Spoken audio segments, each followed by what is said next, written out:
किसी गांव में एक बहुत ही बड़ा विद्वान ब्राह्मण रहा करता था। एक दिन रात्रि में उसने सपने में देखा एक नीला वस्त्र पहने हुए बहुत ही दिव्य पुरुष उसे कह रहा है, हे ब्राह्मण देवता, मैं तुझे लगूंगा। अब देखिए, यह सपना उस ब्राह्मण को रोज दिखाई देता। इससे वह परेशान हो गया और दुबला पतला होने लगा। उसका स्वास्थ्य बहुत तेजी से गिरने लगा।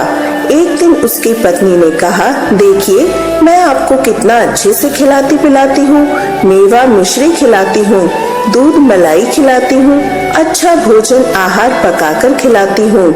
अच्छा भोजन खाकर भी आप इतने दुबले पतले क्यों होते जा रहे हैं? इसका क्या कारण है? प्रिय भक्तजनों, उस ब्राह्मण ने अपनी पत्नी से अपना सारा हाल बताया कि मेरे सपने में एक नीले कपड़े पहने हुए बहुत ही दिव्य पुरुष आते हैं। वे मुझसे कहते हैं, हे ब्राह्मण, मैं तुझे लगूंगा। अब यही सोचकर मुझे भूख प्यास नहीं लगती और मैं दुबला पतला होता जा रहा हूँ। तब ब्राह्मणी ने कहा, हे पतिदेव, मुझे लगता है आपको शनिदेव भगवान दर्शन देते हैं।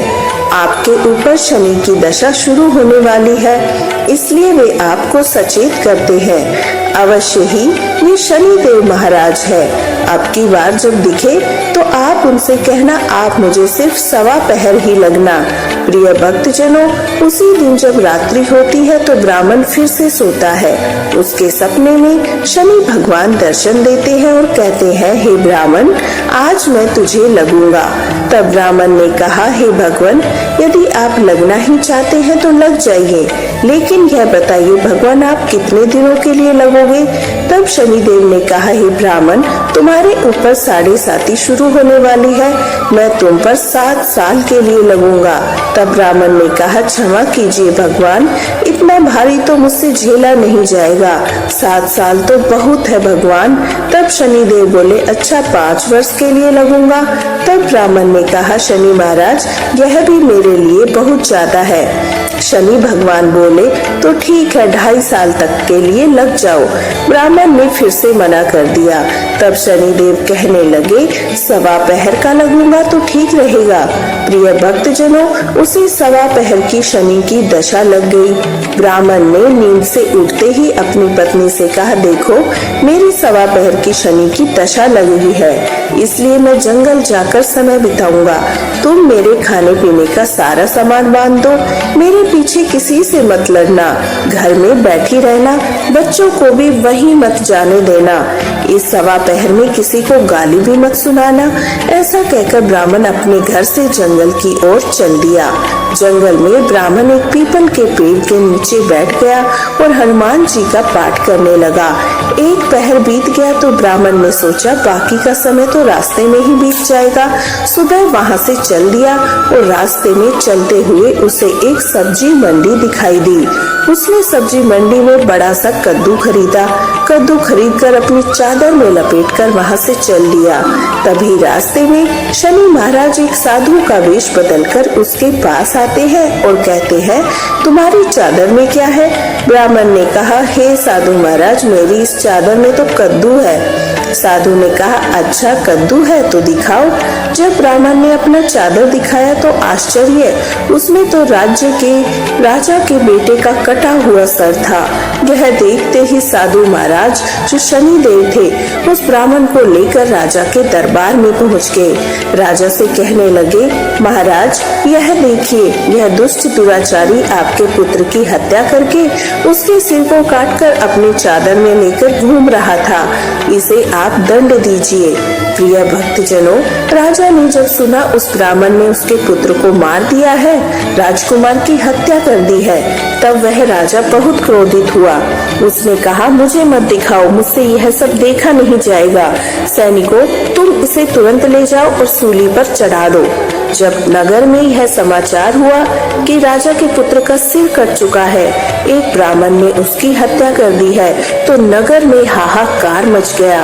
उस ब्राह्मण को सैनिक सूली पर चढ़ाने के लिए ले गए। जब फांसी पर चढ़ाने ही वाले थे, तब जैसा कि नियम होता है, मरने से पहले उसकी अंतिम इच्छा पूछी जाती है। तो सैनिकों ने ब्राह्मण की अंतिम इच्छा को पूछा। सैनिकों ने कहा, हे ब्राह्मण बताओ तुम्हारी अंतिम इच्छा क्या है। भक्तजनों, ब्राह्मण ने सोचा यदि किसी प्रकार कुछ समय तक के लिए फांसी रुक जाए तो शनि की दशा का 1.25 पहर पूरा हो जाएगा। यह सोचकर उसने कहा, भाई मैं बचपन से नित्य बालाजी की कथा कहता और सुनता आया हूँ। आज मरने से पहले अंतिम बार कथा कह लेने दो। अब क्या था, फांसी देने वाले सैनिकों ने उसकी आखिरी इच्छा पूर्ण होने तक फांसी को रोक दिया। कहानी कहते कहते 1.25 पहर पूरा हो गया, शनि की दशा समाप्त हो गई। अब इधर देखिए, राजा का जो पुत्र था राजकुमार, वह जंगल से शिकार खेलकर वापस राजमहल में आ गया। राजमहल में राजकुमार को देखते ही राजा बड़ा प्रसन्न हुआ, लेकिन मन ही मन उसे डर भी लगा। यदि उस निर्दोष ब्राह्मण को फांसी चढ़ा दिया होगा तो ब्राह्मण हत्या का दोष लग जाए। राजा ने 2 घुड़सवार को जल्दी से फांसी घर की तरफ दौड़ाया।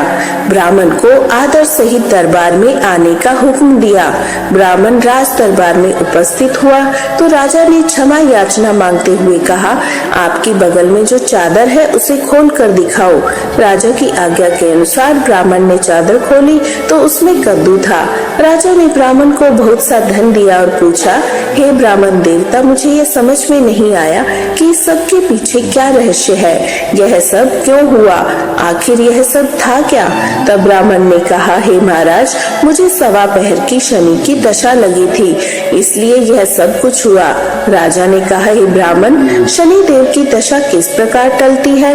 ब्राह्मण ने कहा, हे राजन, यदि राजा या सेठ को यह दशा लगती है तो काला हाथी या काला घोड़ा दान करना चाहिए। गरीब को शनि की दशा लगती है तो पीपल की पूजा करनी चाहिए और शनि की कहानी सुननी चाहिए। तिल, तेल, काला उड़द आदि दान करना चाहिए। काले कुत्ते को तेल चुपड़ी रोटी खिलाए तो शनि की दशा उतर जाएगी। अब देखिए, राजा ने उस ब्राह्मण को कद्दू वापस किया। अब घर आकर ब्राह्मण ने कद्दू अपनी पत्नी को दिया। जब उसने अपनी पत्नी से सब्जी बनाने के लिए उस कद्दू को काटने के लिए बोला तो उसमें बीज की जगह हीरे मोती जवाहरात निकले। तब ब्राह्मणी ने पूछा, हे पतिदेव, यह सब क्या है, इसमें से हीरे मोती कैसे निकल रहे हैं, इसे कहाँ से लाए हैं आप। तब ब्राह्मण ने कहा, हे प्रिय, जब शनि की दशा लगी थी तो यह कद्दू कुंवर का सिर बन गया था। जब दशा उतरी है तो शनि महाराज ने कैसे निहाल करके हमें माला माल कर दिया। हे शनि देवता, जैसे ब्राह्मण को दशा लगी वैसे किसी को भी दशा ना लगे। जैसे ब्राह्मण को धन दौलत मिला वैसे सबको धन दौलत मिले। कहानी कहते सुनते हुकार भरते सबको मिले। बोलिए श्री शनि देव महाराज की जय। तो ग्रहों का राजा कहा जाता है। भगवान भोलेनाथ ने इन्हें न्याय के देवता की उपाधि दी है। शनि देव को बहुत जल्दी क्रोध आता है। इसी क्रोध की वजह से पिता सूर्य से इनकी नाराजगी बनी रहती है। इनके क्रोध से सभी बचने की कोशिश करते हैं, वरना व्यक्ति पर मुसीबतों का पहाड़ टूट पड़ता है। इन्हें प्रसन्न करने के लिए शनिवार व्रत रखा जाता है। शनिदेव व्रत कथा। एक बार सभी 9 ग्रहों सूर्य, चंद्र, मंगल, बुध, बृहस्पति, शुक्र, शनि, राहु और केतु में बहस हो गई, कौन सबसे बड़ा है। आपस में लड़ने के बाद सभी देवराज इंद्र के पास पहुंच गए। इंद्र असमंजस की स्थिति में निर्णय नहीं दे पाए, परंतु उन्होंने सभी ग्रहों को सुझाव दिया कि पृथ्वी पर राजा विक्रमादित्य है, वो ही इनका फैसला कर सकते हैं, क्योंकि वो बहुत ही न्यायप्रिय राजा है। सभी पृथ्वी पर राजा विक्रमादित्य के पास गए, अपने आने का कारण बताया। राजा उनकी समस्या को सुनकर बहुत परेशान हो गए। उनका चिंतित होना भी लाजमी था, क्योंकि जिसको भी किसी से छोटा बताया वही गुस्सा कर जाएगा। राजा के काफी सोच विचार के बाद उन्हें एक उपाय सूझा। उन्होंने स्वर्ण, रजत, कांस्य, पीतल, सीसा, रांगा, जस्ता, अभ्रक और लोह से 9 सिंहासन का निर्माण कराया। उन्हें उपयुक्त क्रम में रख दिया। सबसे निवेदन किया कि क्रमानुसार सिंहासन पर आसन ग्रहण करें। शर्त रखी गई कि जो सबसे अंतिम में सिंहासन पर आसन ग्रहण करेगा वही सबसे छोटा माना जाएगा, जिसकी वजह से शनिदेव सबसे बाद में आसन प्राप्त कर सके और सबसे छोटे कहलाए। क्रोध के आवेश में शनिदेव ने सोचा राजा ने यह सब जानबूझकर किया है। कुपित होकर राजा से कहा, राजा तू मुझे नहीं जानता। सूर्य एक राशि में 1 महीना, चंद्रमा 2.25 महीना 2 दिन, मंगल 1.5 महीना, बृहस्पति 13 महीने और बुध और शुक्र 1-1 महीने विचरण करते हैं, लेकिन मैं 2.5 से 7.5 साल तक रहता हूँ। मैंने बड़े बड़े का विनाश किया है। श्री राम की 7.5 आने पर उन्हें जंगल जंगल भटकना पड़ा और रावण के आने पर लंका को बंदरों की सेना से परास्त होना पड़ा। क्रोधित शनिदेव ने राजा से कहा, अब आपको सावधान रहने की जरूरत है। इतना कहकर शनिदेव कुपित अवस्था में वहां से चले गए। समय गुजरता गया। काल चक्र का पहिया घूमते हुए राजा की 7.5 आ ही गई। तब शनिदेव घोड़ों का सौदागर बनकर राजा के राज्य में गए। उनके साथ अच्छी नस्ल के बहुत सारे घोड़े थे। जब राजा वो सौदागर के घोड़ों का पता चला तो अश्वपाल को अच्छे घोड़े खरीदने के लिए भेजा। अश्वपाल ने कई अच्छे घोड़े खरीदे। इसके अलावा सौदागर ने उपहार स्वरूप एक उस सर्वोत्तम नस्ल के घोड़े की सवारी हेतु राजा को दे दिया। राजा विक्रमादित्य जैसे ही उस घोड़े पर बैठे वह सरपट वन की ओर भागने लगा। जंगल के अंदर पहुंचकर वह गायब हो गया। भूख प्यास की स्थिति में राजा जंगल में भटकते रहे। अचानक उन्हें एक ग्वाला दिखाई दिया जिसने राजा की प्यास बुझाई। राजा ने प्रसन्नता में उसे अपनी अंगूठी देकर नगर की तरफ चले गए। वहां एक सेठ की दुकान पर पहुंचकर उन्होंने जल पिया और अपना नाम वीका बताया। भाग्यवश उस दिन सेठ की खूब आमदनी हुई। सेठ खुश होकर उन्हें अपने साथ घर ले गया। सेठ के घर में खूंटी पर एक हार टंगा था जिसको खूंटी निगल रही थी। कुछ ही देर में हार पूरी तरह से गायब हो गया। सेठ वापस आया तो हार गायब था। उसे लगा कि वीका ने ही उसे चुराया है। सेठ ने वीका को कोतवाल से पकड़वा दिया और दंड स्वरूप राजा उसे चोर समझकर हाथ पैर कटवा दिए। अपंग अवस्था में उसे नगर के बाहर फेंक दिया गया। तभी वहां से एक तेली निकला। दया आ गई। उसने वीका को अपनी गाड़ी में बिठा लिया। वीका अपनी जीभ से बैलों को हाँकने लगा। कुछ समय पश्चात राजा की शनि दशा समाप्त हो गई। वर्षा काल आने पर वीका मल्हार गाने लगा। एक नगर की राजकुमारी मनभावनी ने मल्हार सुनकर मन ही मन प्रण किया कि जो भी यह राग गा रहा है वो उसी से विवाह करेगी। उन्होंने दासियों को खोजने के लिए भेजा, परंतु वापस आकर उन सब ने बताया कि वह एक अपंग आदमी है। राजकुमारी यह जानकर भी नहीं मानी। अगले ही दिन वह अनशन पर बैठ गई। जब लाख समझाने पर राजकुमारी नहीं मानी, तब राजा ने उस तेली को बुलवा भेजा और वीका से विवाह की तैयारी करने के लिए कहा। वीका से राजकुमारी का विवाह हो गया। एक दिन वीका के स्वप्न में शनिदेव ने आकर कहा कि देखा राजन, तुमने मुझे छोटा बताकर कितना दुख झेला है।